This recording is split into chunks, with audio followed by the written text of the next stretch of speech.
Thank you for watching KTN News and welcome back to Africa Speaks as we continue bringing you stories making headlines. By now we get into a conversation about what has been happening in the country and the world pretty much for this week. And in studio with me is Onchari Oyeyo, regional governance expert. Onchari. Thank you so much. Thank you for having me. Now, as we talk about what has been happening in this country, we have a new general that has just reported back to Kinshasa, DRC. Alfaxad Muturi Kyugu. This is after the previous general, Nyaga, came back to the country. As we talk about security in Congo and Goma, trying to make sure the country is secure, yes. This new change of guard, what does it mean? Well, I think there was a problem with the kind of, handling of the whole operation by Nyaga, that is the previous general. And the president of DRC made it very clear to our president. And then, of course, at some point, people felt like it was bad faith. But then because of the acceptance of the replacement from our own country, it means there was no big problem with the country. It was basically with the manner in which Nyaga was working. So we expect the new guy to be able to learn from the mistakes of Nyaga so that he can help, bring the much needed tranquility in Goma. Yes. And even as the security forces, including the KDF, the Kenyan Army, continue to go deeper into Goma, trying to bring sanity in that country. If you have an idea, what's the progress thus far? Okay, so much has been done because initially, as it was revealed, of course, by the UN leakage, there was the involvement of the Rwandese army that was basically part of the reason why there was serious instability. The M23 guys were being supported by Kagame's men. So when it was called out, there was some kind of pull-out by Kagame's people, and these guys were able to make tremendous gains, and most of those guys came out and said we're willing to do what? To actually give peace a chance. And Nyaga was decisive, he was very tough, and he came out and said, hey, you guys, we're here to make sure there's peace. So it's not like he totally failed. He made a lot of progress. He was a no-nonsense, commander in what he was doing. So progress has been made. There is goodwill, both from Tshisekedi himself and, of course, the countries that have donated forces. Yeah, so progress, of course, has been recorded. And this search of peace is also at around the same time that the Congolese would be going to elections to elect the new leaders. It's something that has to be supported, Yes, so it has to be pushed. And as we talk about that, bilateral talks between Kenya and Colombia, the Vice President, Elena, was here the other day, and we'll be having direct flights to Colombia. What does that mean? Seems like Kenya is such a darling to many people. When you look at the continent, of course, for the longest time, people have believed that South Africa, of course, was a shining example of what we need to be as a country. But then again, South Africa right now is facing serious challenges. They've played their global or geopolitical games in a very messy way. And then, of course, when you go to, of course, Kenya is suffering economically, but when you go to South Africa, it's much, much worse. So, and most of these countries from the rest of the world outside the continent are very much aware. So when they look into the continent, they see Kenya as a standout when it comes to elections, when it comes to management of economic affairs, and so many other areas. So they have a reason to actually try to set base in Kenya, because it's basically going to be the place you need to be for you to access the rest of the continent. Yeah, because of political tranquility. We had very wonderful elections. So in as much as we've had a couple of days of demonstrations, and the retired president left a country that was economically broken, but then there's a semblance of recovery, and there is optimism.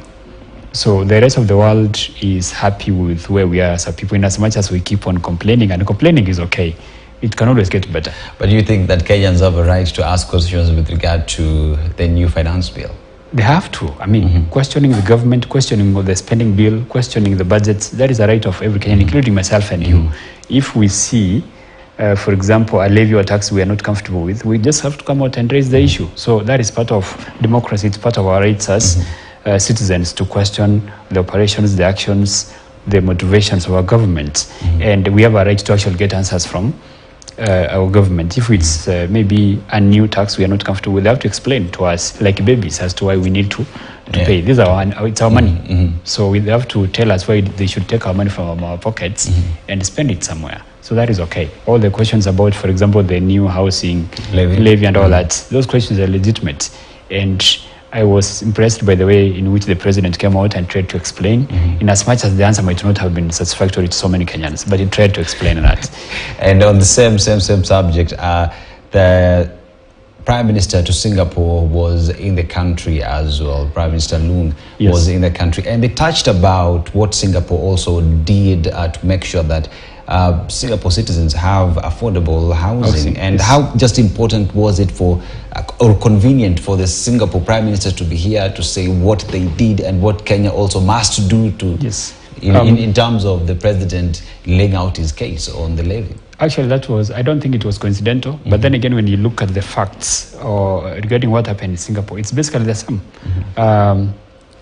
So for the divergent voices that have come out and opposed or stood in opposition to the levy, they found some kind of reinforcement of the message the president was trying to pass across, that once you make this contribution, in the long term, you actually get to benefit from this kind of plan. You're able to have a house, because when something has been done somewhere and turned out to be successful, you become less skeptical when it's being introduced here.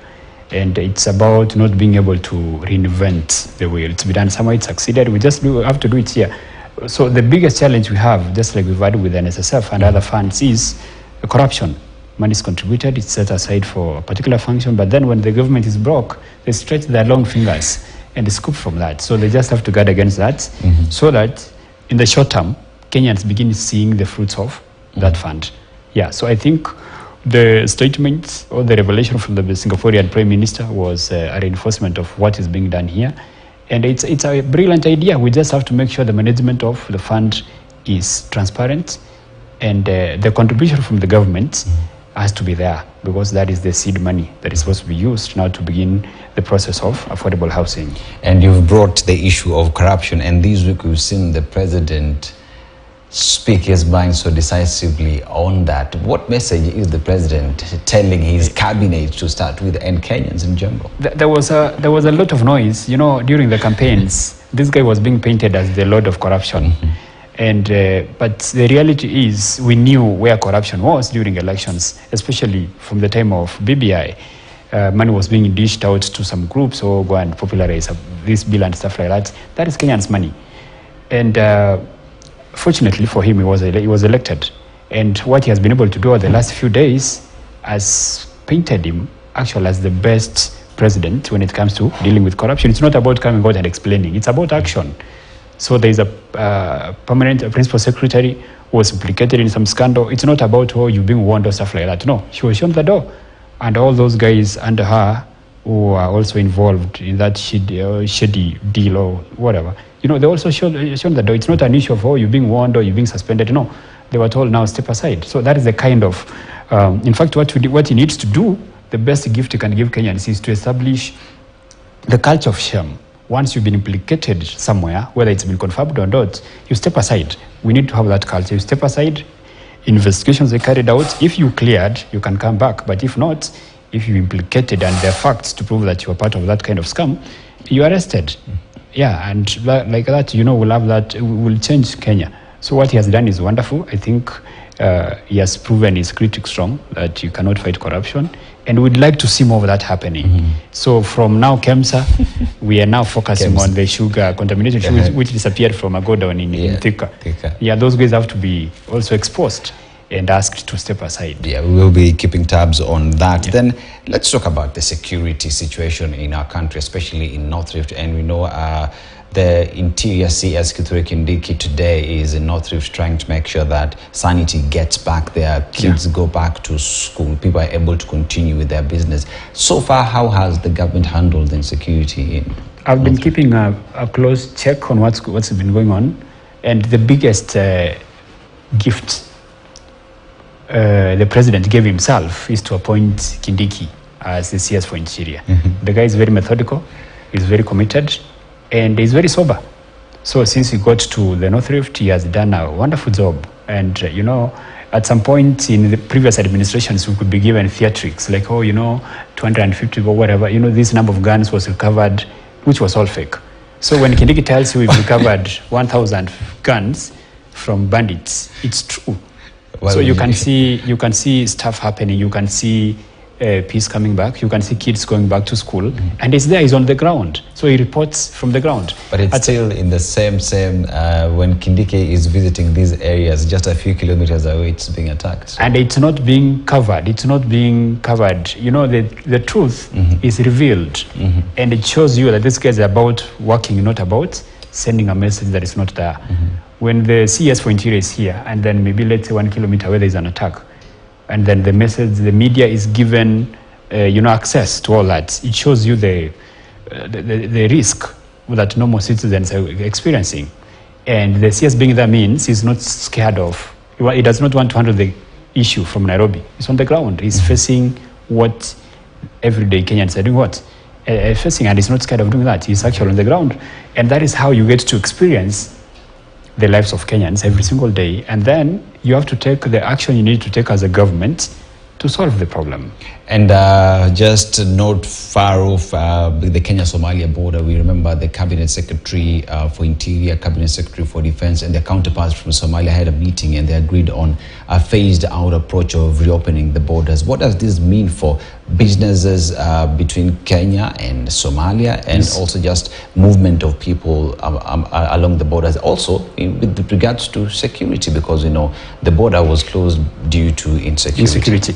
Now, that is a problem, and I don't think the issue has been given the kind of attention it should be. When you guys invite pundits, all these talking heads, they run their mouths on other issues. The issue of reopening the border is very touchy, it's very critical, it's very crucial, and it has historical implications. You go back to the Wagara massacre and the attempt to actually annex some parts of northeastern into Somalia.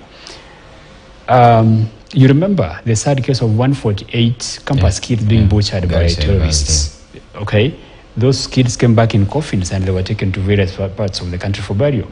So the reopening of the Kenya-Somalia border has to be done with a lot of consideration. It's not an issue for, you know, now we have a new government, you don't just rush and open it like that. So I'm not very much in support of the idea, because I don't think we still have the required infrastructure in terms of security to control that movement.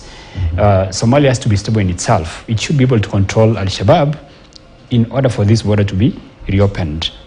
Because we've had cases of, you know, those guys walking in, doing stuff, you know, very bad stuff, killing our people, and then going back to Somalia.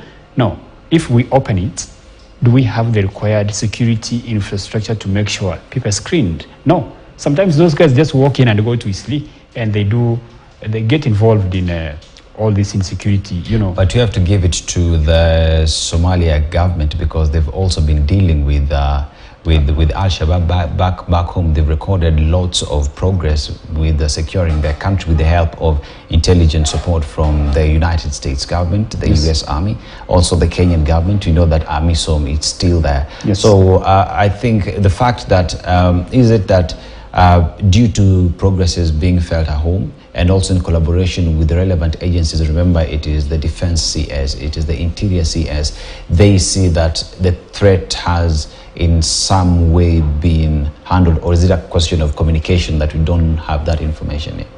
Now, you know, if we told that Somalia's made progress, that is okay, and of course we can be able to see. You look at the number of attacks that has been recorded over the last few days. You look at, let's say maybe in 2021, we had, let's say, 55 attacks on Mogadishu.